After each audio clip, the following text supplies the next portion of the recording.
नमस्कार मित्रांनो, तू ही रे माझा मितवा या मालिकेच्या पुढच्या भागामध्ये आता अंजलीला पोटभर जेवण्यासाठी अर्णव आणि ईश्वरीने वेगळा असा लूक घेऊन घरी जाऊन मात्र जे काही जेवण तिच्यासाठी बनवलेलं आहे तर आता अंजली चक्क त्यांना थँक्यू म्हणते आणि तुमच्यामुळे आज मी वेगळं काहीतरी जेवू शकले म्हणून अगदी खुश होते. कारण ती दोघांना आता तिने ओळखलेलं नसतं. आता ईश्वरीने मात्र अगदी डोक्यावर ओढणी घेतलेली आहे आणि अर्णवने पूर्ण आपला लूक मात्र चेंज केलेला आहे. आता ते दोघे अगदी खुश होतात. त्यानंतर आता इकडे ईश्वरी अर्णवला घरी आल्यानंतर सांगते, आता त्या बाईबद्दल सांगत असते की कारण सर मला त्या स्केच आर्टिस्टकडे जायचं आहे. कारण ज्या बाईने मात्र खोटं बोलून आईला त्या हॉटेलमध्ये बोलावलं होतं तर त्या बाईचं स्केच मात्र त्या माणसाने काढून दिलेलं आहे. तेव्हा अर्णव म्हणतो की मी सुद्धा तुझ्यासोबत येतोय. आता ईश्वरी विचारते की कशाला.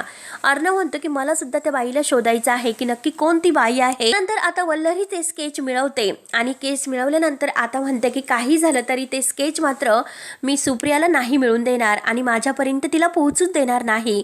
म्हणून ते स्केच मात्र आता वल्लरी फाडून टाकते आणि तुकडे तुकडे करून मात्र ते स्केचचे तुकडे आपल्या अंगावर फेकून देते आणि खूप खुश होते. तेव्हा आता मित्रांनो, पुढे नक्की काय होतं हे बघण्यासाठी आपल्या चॅनलला नक्की सबस्क्राईब करत राहा. धन्यवाद.